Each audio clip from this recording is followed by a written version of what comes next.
سر کے بال بھی, داڑھی کے بال بھی, مونچھوں کے بال بھی, بغلوں کے بال بھی جتنے بڑے ہو یہ نیچرل ہے. بتاؤ فطرت کو ایکسپلین کرنے میں گڑبڑ کر رہے ہیں کہ نہیں کر رہے؟ بولو نا یار کیا ہو گیا؟ اگر یہی مطلب ہے تو ناخن بھی نہ کاٹو بھائی. ناخن بھی کیا ہو رہے ہوتے ہیں آپ کے؟ بڑھ رہے ہوتے ہیں. دانت بھی صاف نہ کرو. جانوروں کو اگر دیکھتے ہو تو کسی جانور کو برش کرتے ہوئے دیکھا آپ نے؟ کیا ہو گیا؟ کبھی دیکھا کسی جانور کو برش کرتے ہوئے؟ انسان کہے یار میں بھی چونکہ میڈیکلی تو حیوان ہی ہوا نا انسان, تو جیسے ان میں آٹو سسٹم لگا ہوا ہے, خود بخود دانت ہو جاتے ہیں, ان کو صاف کرنے کی ضرورت نہیں ہے, تو ہم کیوں صاف کریں؟ اور آپ ہسٹری اٹھا کے دیکھیں, نہ لوگ دانت صاف کیا کرتے تھے, نہ کہیں کے بال صاف کیا کرتے تھے. پیغمبروں نے ان کو دانت صاف کرنا سکھایا اور بال صاف کرنا سکھایا. رسول اللہ صلی اللہ علیہ وسلم نے فرمایا 10 چیزیں پیغمبروں کی فطرت ہیں, انسانوں نے یہ پیغمبروں سے سیکھی ہیں. ان میں آپ صلی اللہ علیہ وسلم نے فرمایا تقلیم الاظفار, ناخنوں کو کاٹنا. جب تک پیغمبروں کی تعلیمات نہیں تھیں لوگ ناخن کاٹنے کے بجائے کیا کیا کرتے تھے؟ بڑھایا کرتے تھے. بڑھ رہے ہیں تو بڑھنے دو. نتف العانہ, حلق العانہ, آپ صلی اللہ علیہ وسلم نے فرمایا زیر ناف بال صاف کرنا. یہ انسانوں کو کس نے سکھایا ہے؟ یہ نیچر ہے انسان کی, لیکن انسان اس کو خود ڈیفائن یا ایکسپلین نہیں کر سکتا. انسانوں پہ چھوڑ دیں گے بحثیں ہوں گی. اللہ نے پیغمبروں کو نیچر سکھائی, اور پیغمبروں نے کس کو جا کے سکھائی ہے؟ بولو نا یار, انسانوں کو جا کے سکھائی ہے.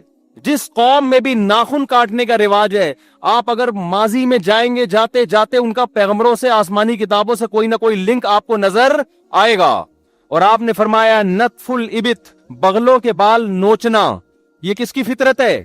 اب ایک بول لو کیا ہو گیا یار؟ یہ پیغمبروں کی فطرت ہے. جس قوموں میں بغلوں کے بال صاف کرنا نظر آئے گا, یا تو ان کا ماضی میں پیغمبروں سے رشتہ, یا ایسی قوم سے سیکھا ہوگا جن کا پیغمبروں سے رشتہ ہے. جیسے مسلمان ہے نا, پیغمبر سے تعلق ہے نا, تو یا تو مسلمانوں سے سیکھا ہوگا انہوں نے.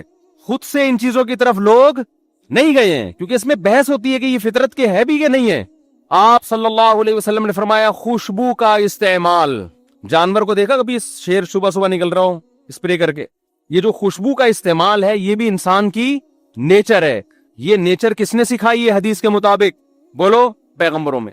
آپ صلی اللہ علیہ وسلم نے فرمایا نکاح کرنا, نکاح کرنا یہ کس کی فطرت ہے؟ پیغمبروں کی. انسان نے خوب سمجھ لو خود سے میرج اور نکاح یہ انسان نے خود سے نہیں سیکھا.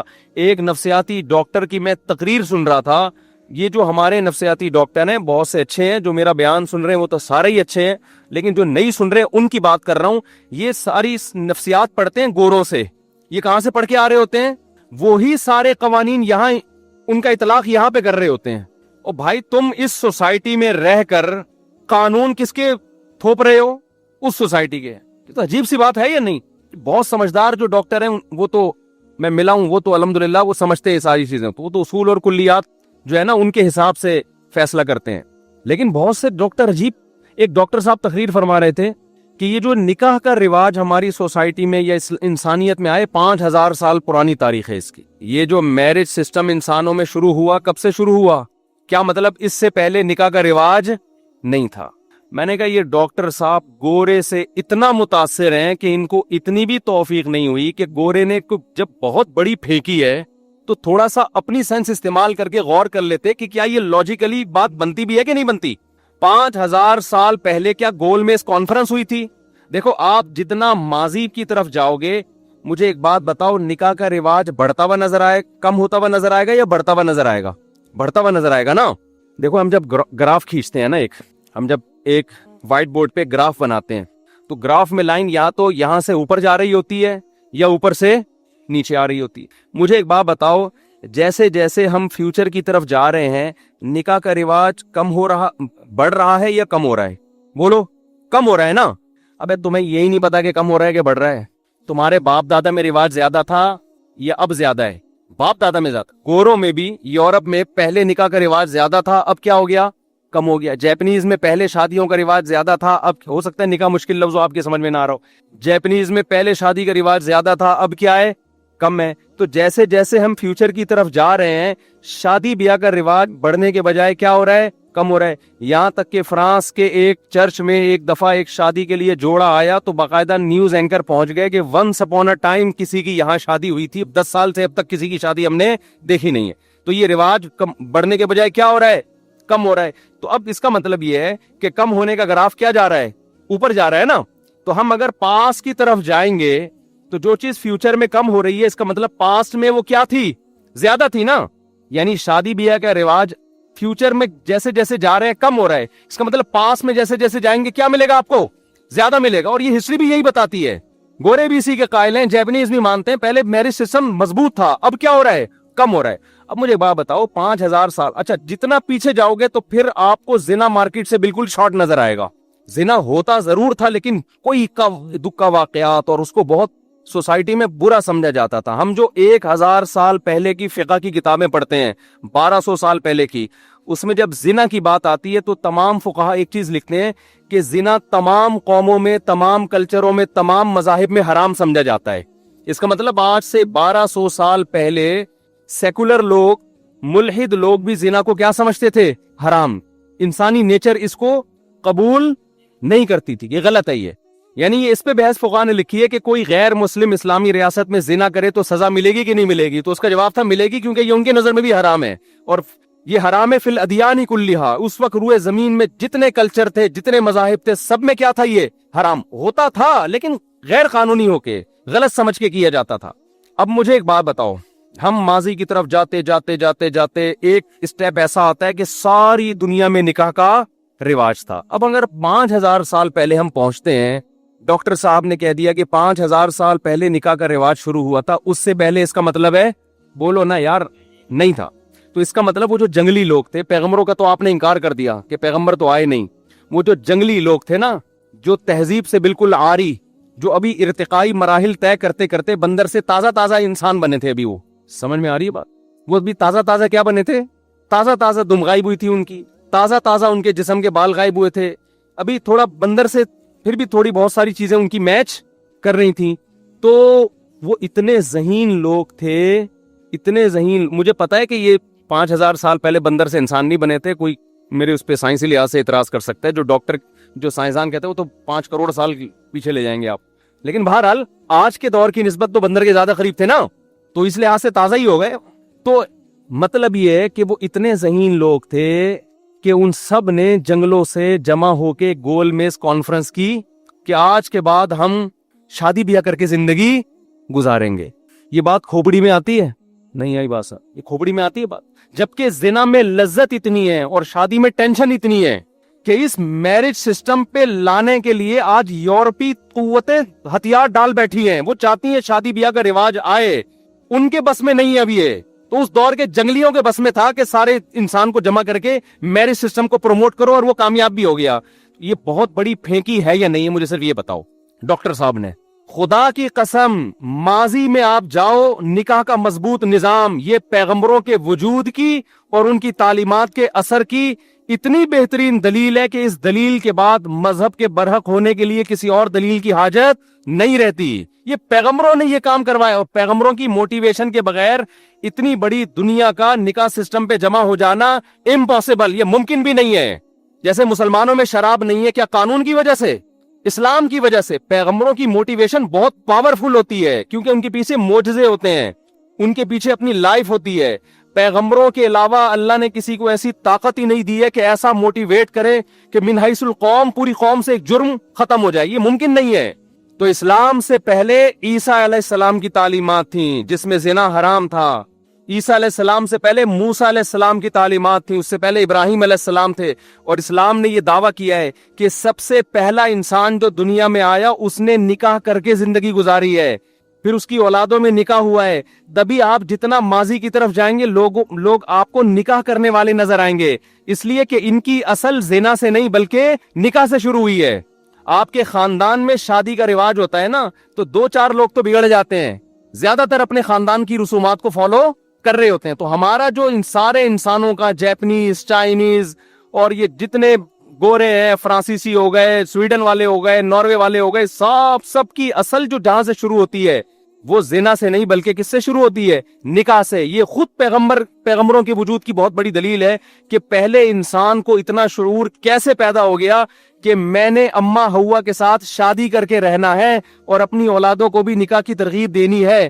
یہ موٹیویشن اور یہ گائیڈنس ان کو کہاں سے مل رہی تھی؟ یہ خود سے نہیں ہو سکتی، یہ اللہ نے دی تھی ان کو گائیڈنس۔ خود سے انسان کی عقل یہاں تک نہیں پہنچتی ہے، بہت مشکل ہے یار۔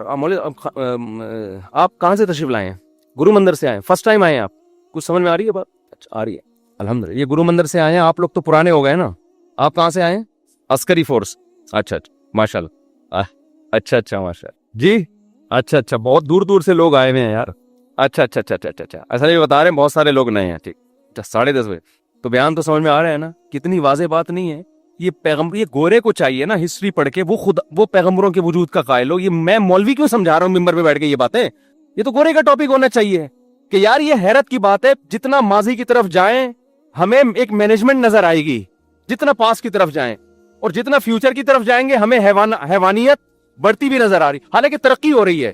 یہ جو تہذیب آپ کو نظر آ رہی ہے یہ ترقی کی وجہ سے ہے، یہ ترقی کی وجہ سے روڈ صاف اور یہ سب مشینیں ایجاد ہو گئی ہیں، ٹھیک ہے نا، اور مینجمنٹ انسان نے سیکھ لی ہے کہ ملکوں کو کیسے کنٹرول کرنا ہے، قوم کو کیسے کنٹرول کرنا ہے۔ آپ جتنا پاسٹ کی طرف جائیں گے، جتنا پاسٹ کی طرف جائیں گے، آپ کو حلال کا کانسیپٹ کم ہونے کے بجائے زیادہ نظر آئے گا۔ دنیا میں 2 قومیں جو ہسٹری کے لحاظ سے جن کا ریکارڈ بہت زیادہ محفوظ ہے وہ یہود و نصارہ ہیں، یہودی اور عیسائی۔ باقی قومیں بھی ہیں، کہا جاتا ہے یہ چائنیز جو ہیں پتہ نہیں کتنے ہزار سال قبل مسیح، لیکن میں ان قوموں کی بات کر رہا ہوں جن کی ہسٹری بھرپور طریقے سے محفوظ، جیسے مسلمانوں کا تو A to Z ایک چیز محفوظ ہے نا۔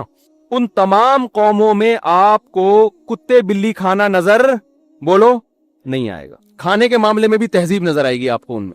یہودی حرام کھاتے ہوں گے، کتے بلی نہیں کھاتے۔ انگریز حرام کھاتے ہیں، کتے بلی بولو نہیں کھاتے، یعنی کہ جو مرضی آ جائے پکڑ کے کھا جائیں۔ چائنیز، ان کے پاس پیغمبر نہیں آئے ہوں گے بہت قدیم، یعنی موسیٰ علیہ السلام سے پہلے آئے ہوں گے۔ جو قریب ترین پیغمبر ہمیں ملتے ہیں نا وہ نبی صلی اللہ علیہ وسلم، اور آپ سے پہلے حضرت عیسیٰ علیہ السلام، اور ان سے پہلے بہت سارے پیغمبر، لیکن جو بہت فیمس ہیں جن کو یہودی بہت فالو کرتے ہیں وہ موسیٰ علیہ السلام۔ سمجھ گئے یہاں تک بات؟ یہ وہ پیغمبر ہیں جن کی ہسٹری تو ہمیں 2 اور 2 4 کی طرح ملتی ہے، کو تو آج دنیا کی اکثر آبادی ان پیغمبروں کو مانتی ہے۔ تو جو ان پیغمبروں کو مانتے ہیں، کھانے پینے میں آپ دیکھ لو ان کی خوراک میں آپ کو گندگی کم نظر آئے گی، اور جو ان پیغمبروں کو نہیں مانتے ان کی خوراک میں آپ کو گندگی زیادہ نظر آئے گی۔ چائنیز نہیں مانتے، ان میں کوئی پیغمبر گزرے ہوں گے تو ہو سکتا ہے وہ اس سے بھی پہلے گزرے ہوں، وہ ایسی چیزیں کھاتے ہیں کہ آپ کہو یار اس سے بہتر تھا بہنوں کی وراثت کھا لیتا۔ وہ بھی بری چیز ہے، اس میں بھی جہنم کی وعیدیں ہیں، مگر کتا کھانے سے تو پھر بھی کیا ہے، بہن خود کہے گی میری وراثت کھا لے، کائنڈلی کتا نہ کھا تو، یعنی بہن کو بھی اتنی گھننی آئے گی اپنی وراثت آپ کھا جائیں، کتا کھانے سے اس کو بھی گھن آئے گی۔ گورا نہیں کھائے گا کتے، بلکہ گورے اس کے خلاف احتجاج کرتے ہیں جو چائنا میں کتے کھائے جا رہے ہیں۔ اگر آپ فیلنگ پہ مدار رکھتے ہو نا، فیلنگز، جیسے اس نے کہا بہن سے نکاح میں آپ کو گندی فیلنگز محسوس ہوتی ہیں، لہذا یہ کیا ہے، گندا ہے، تو ہمیں تو کتا کھاتے ہوئے اسی طرح گندی فیلنگ محسوس ہوتی ہیں، تو ہم تو کتے کو بھی کیا کہتے ہیں، فطرت کے خلاف۔ چائنا والا کتے کو فطرت کے خلاف نہیں کہتا، تو یا تو ہماری فیلنگ چینج ہوئی ہوئی ہیں یا چائنا والوں کی چینج ہوئی ہوئی ہیں، دونوں میں سے ایک نئے غلطی پر ہیں۔ لیکن ہم ایک بات جانتے ہیں کہ ہماری فیلنگ اگر کتا کھاتے ہوئے ہمیں گھن آتی ہے تو یہ ہماری وجہ سے نہیں، ہمارے اوپر تربیت کے اثرات ہیں محمد صلی اللہ علیہ وسلم پہ۔ اگر عیسائی کو کتا کھاتے ہوئے گھن آ رہی ہے تو یہ فیلنگ جو بچائی کے رکھی ہوئی ہے نا، کتا کھانے سے گھن آنا، یہ عیسیٰ علیہ السلام کی، اگرچہ اب عیسیٰ کو فالو نہیں کر رہا وہ، لیکن باپ دادے نے تو فالو کیا ہے نا، وہی اثرات چلے آ رہے ہیں۔ یہودی اگر آج بھی ذبح کر کے کھا رہا ہے، مردار نہیں کھا رہا، تو یہ موسیٰ علیہ السلام کی تعلیمات کا اثر ہے، کیونکہ تینوں قوموں میں قدر مشترک کیا چیز ہے، کامن کیا ہے، تینوں قومیں کتا بھی نہیں کھاتی، تینوں قومیں جو ہے مردار بھی نہیں کھاتی، تینوں قوم، ٹھیک ہے آج کل عیسائیوں نے کھانا شروع کر دیا کیونکہ وہ مذہب کے زیادہ باقی ہوئے ہیں، لیکن پھر بھی کھانے پینے کے معاملے میں چند چیزیں تینوں میں قدر مشترک، اور دوسری طرف قدر مشترک کیا ہے، کامن کیا ہے، تینوں پیغمبروں کو مانتے ہیں۔ یہ صاف علامت ہے کہ یہ جو اثرات ان میں آئے ہیں خوراک کے معاملے میں، جو یہ مہذب ہیں، گند نہیں کھا رہے، یہ پیغمبروں کی تعلیمات ہیں۔ تو یہاں نیچر پہ چلانے والے کون ہیں؟ پیغمبر ہیں۔ میں سمجھا پا رہا ہوں اپنی بات؟ آج بھی دنیا میں آپ ہسٹری اٹھا کے دیکھیں، موجودہ حالات کو دیکھیں، تو آپ کو پتا چلے گا کہ بھائی فطرت پہ کو ایکسپلین کرنا بھی صرف پیغمبروں کا کام ہے، اور اس پہ چلانے کے لیے دھکا دینا بھی کس کا کام ہے؟ پیغمبروں کا کام ہے۔ اس کے بغیر نہیں ہو سکتا، اس کے بغیر نہیں ہو سکتا۔